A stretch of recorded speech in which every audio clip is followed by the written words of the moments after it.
السلام علیکم ناظرین اکرام، اس وقت فلسطین کا محاصرہ کرنے کا اعلان کر دیا گیا ہے۔ اسرائیل اس وقت فلسطین کے پانی، بجلی، گیس، خوراک تمام چیزیں بند کرنے پر تلا ہوا ہے یا شاید بند کر چکا ہے۔ ہم اس کو تاریخی پس منظر میں دیکھیں تو اس سے پہلے 2010 میں بھی کچھ اسی طرح کے حالات تھے اور اسی طرح فلسطین کے لوگوں کا محاصرہ کر کے ان کا کھانا پینا، ان کا پانی سب کچھ بند کر دیا گیا تھا۔ اس وقت ہوا یہ تھا کہ پھر ایک فریڈم فلوٹیلا کے نام سے کچھ لوگ اس پوری دنیا کے کونے کونے سے جمع ہوئے اور جہازوں پر اپنا سامان لاد کر وہاں پہ موجود فلسطینی انسان جو کہ بھوکے اور جو کہ اس معاشرے سے متاثر تھے، جن کے پاس نہ کھانے کو کچھ تھا نہ پینے کو کچھ تھا، ان کی مدد کے لیے گئے۔ یہ واقعہ ہے 31 مئی 2010 کا۔ اس فریڈم فلوٹیلا پہ فائرنگ کی گئی اور بہت سے لوگوں کو مارا گیا، لیکن دنیا خاموش رہی۔ بیسیکلی جو محاصرہ ہے یہ دنیا پوری میں جو کہ ہے انٹرنیشنلی کا جو لاز ہیں ان کی بھی خلاف ورزی ہے اور بنیادی انسانی جو حقوق ہیں ان کی بھی خلاف ورزی ہے۔ لیکن اس فلوٹیلا کے بعد دوسرا ایک مارچ کیا گیا، گلوبل مارچ ٹو یروشلم۔ اس کا بھی مقصد یہی تھا کہ وہاں پہ جو لوگ ہیں جن کو نہ کھانے کو کوئی چیز میسر ہے، نہ پینے کو پانی میسر ہے، اور اسرائیل جیسی صہیونی ریاست نے ان کا محاصرہ کیا ہوا ہے، ان کی مدد کی جائے تاکہ ان کو کھانے پینے کے لیے کچھ چیزیں جو ہے وہ مہیا کی جائیں۔ اس وقت میرے ساتھ موجود ہیں ایک سینئر صحافی جو کہ گلوبل مارچ ٹو یروشلم کا حصہ تھے۔ یہ مارچ 2010 میں ہوا تھا۔ اس مارچ کے کیا آفٹر افیکٹس تھے اور اس مارچ کے جانے کا مقصد کیا تھا، وہ اس مارچ کا خود حصہ تھے۔ آئیے ہم جانتے ہیں ان سے کہ یہ مارچ کیا تھا اور کیوں تھا۔ میرے ساتھ موجود ہیں اس وقت نوید نقوی صاحب۔ جی السلام علیکم۔ سب سے پہلے تو افراسیاب احمد، میں آپ کا شکر گزار ہوں کہ آپ نے مجھے موقع دیا کہ ان یادوں کو تازہ کیا جائے اور ان واقعات کا تذکرہ کیا جائے جو کہ صہیونی ریاست کی بربریت، اس کے ظلم اور اس کے مظالم کے چشمدید گواہ ہیں۔ ہم دیکھتے ہیں کہ 2010 میں فریڈم فلوٹیلا جس نے غزہ کا رخ کیا اور غزہ کا محاصرہ توڑنے کے لیے ایک کیمپین چلائی، لیکن غاصب صہیونی ریاست کے جو درندہ صفت جو فوجی ہیں انہوں نے اس عالمی برادری کا اور پوری دنیا سے جانے والے ان صحافیوں کا بھی احترام نہ کیا اور ان پر اسٹریٹ فائر کیے گئے اور بہت ساری کیجولٹیز بھی ہوئیں۔ یہ 2010 کا واقعہ ہے۔ پاکستان سے سید طلعت حسین جو اس وقت آج ٹی وی میں تھے وہ بھی گئے تھے اور انہوں نے آج ٹی وی پر اس فریڈم فلوٹیلا کے جو مناظر تھے وہ ایکسکلوسیولی دکھائے تھے کہ کس انداز میں جو بربریت کا مظاہرہ کیا گیا تھا صہیونی فوجیوں کی جانب سے، اور چونکہ یہ پانی کے رستے گئے تھے ایک، اور چونکہ جس سرحد پہ جب یہ پہنچے تو پوری طرح سے ایک جنگی صورتحال کا سامنا ان کو ہوا اور ان میں سے کئیوں کو یرغمال بھی بنایا گیا۔ اب بات کرتے ہیں اس گلوبل مارچ یروشلم کی کہ جو 2010 کے بعد بائی روڈ 2012 میں جس نے یروشلم کا رخ کیا اور پوری دنیا سے جس میں ہمیں پاکستان کی نمائندگی کا موقع ملا، پوری دنیا سے، فلپائن سے، انڈونیشیا سے، انڈیا سے، دیگر جو ممالک ہیں ان سے، اور اس میں بلا تفریق مذہب، یعنی اس میں مسلمان بھی تھے، کرسچن بھی تھے، اس میں یہودی بھی تھے۔ میں آپ کو بتاؤں کہ ہمارے ساتھ امریکہ سے جو یسرائیل ڈیوڈ ہیں جو اینٹی زائنسٹ ربی ہیں وہ بھی ہمارے ساتھ موجود تھے، کیونکہ آپ دیکھتے ہیں کہ بعض جو یہودی ہیں جو توریت کو فالو کرتے ہیں، جو حضرت موسیٰ کے مذہب پر قائم ہیں، ان کا یہ کہنا ہے کہ جو یہودی ہیں وہ زمین پر قبضہ نہیں کر سکتے، اور یہ وہ یہودی ہیں کہ جنہوں نے صہیونیوں کے خلاف اس وقت آواز بھی بلند کی ہوئی ہے۔ اس میں یسرائیل ڈیوڈ تھے ہمارے ساتھ جن کا ہم نے انٹرویو بھی کیا تھا۔ اور ٹھیک ہے نقوی صاحب، یہاں پہ ہم تاثرات جانیں گے ان صحافیوں کے جو کہ اس میں موجود تھے آپ کے ساتھ اس پورے گلوبل مارچ یروشلم میں۔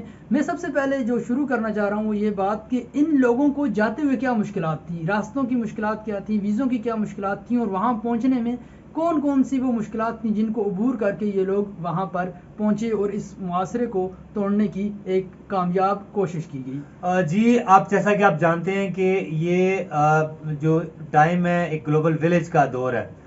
ہمارا یہ گلوبل مارچ جب یہاں سے چلا تو گلوبل مارچ ٹو یروشلم یعنی GMJ کی ایک پراپر ویب سائٹ تھی.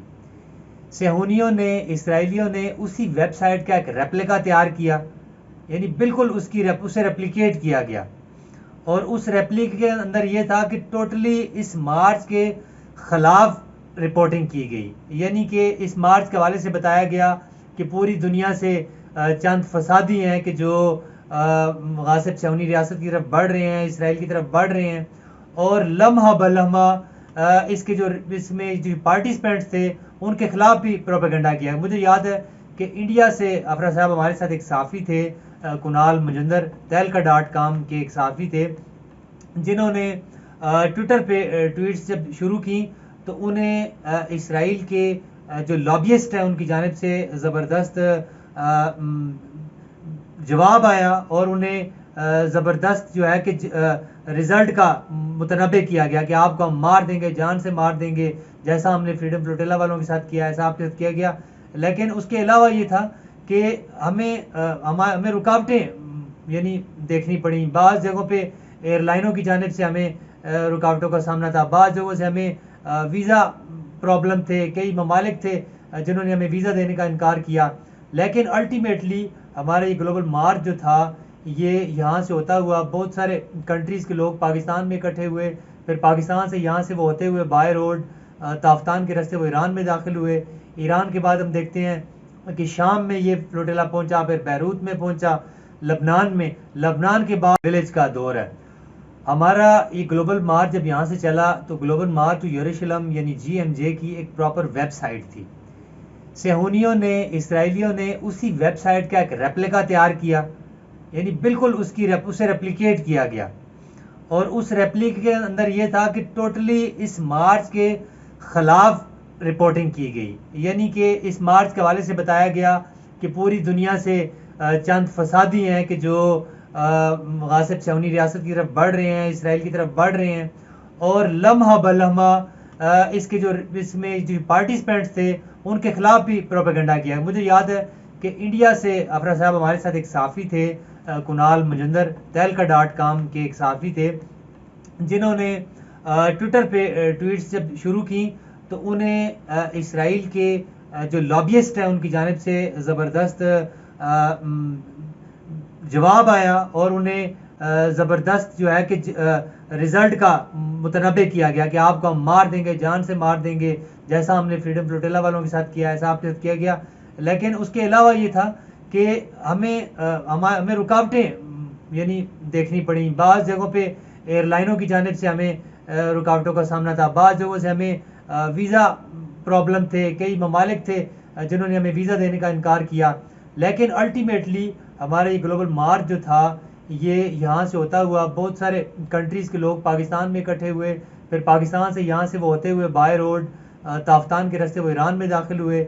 ایران کے بعد ہم دیکھتے ہیں کہ شام میں یہ فلوٹیلا پہنچا, پھر بیروت میں پہنچا, لبنان کے بعد جو اسرائیلی بارڈر ہے وہاں پر جا کر پوری دنیا کے جو صحافی تھے انہوں نے اپنا جو احتجاج تھا وہ ریکارڈ کروایا.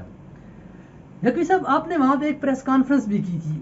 اس پریس کانفرنس کے بارے میں اگر ہم بات کریں تو اس پریس کانفرنس کے بعد آپ کو جو خمیازہ بھگتنا پڑا, وہ پریس کانفرنس کیا تھی, اس میں آپ نے کیا باتیں کی تھی, اور جب آپ وہاں سے واپس پاکستان آئے تو پاکستان میں آپ کو کن کن چیزوں کا سامنا کرنا پڑا؟ جی جیسا کہ آپ جانتے ہیں کہ یہ 2012 جو تھا اس وقت شام کے اندر ایک جنگی صورتحال تھی, اور شام بھی داعش کے حملوں کا اس وقت شکار تھا, اور شام بھی حالت جنگ میں تھا. جس جگہ پہ ہم اس وقت دمشق میں ہم رہ رہے تھے, ہم سے چند قدم کے فاصلے پر ایک ہوٹل جو تھا اس میں بلاسٹ ہوا, اور اس میں ایک آفس تھا شامی انٹیلیجنس کا. تو وہ جو اس وقت کے حالات تھے وہ بڑے ٹف حالات تھے. یعنی ہم بازار جاتے تھے تو وہاں پہ ہمیں جو ہمارے آرگنائزرز تھے وہ ہمیں جلد واپس آنے کا کہتے, جو ایک جنگی صورتحال وہاں پر تھی. اس دوران ہم نے وہاں پہ ایک پریس کانفرنس کی.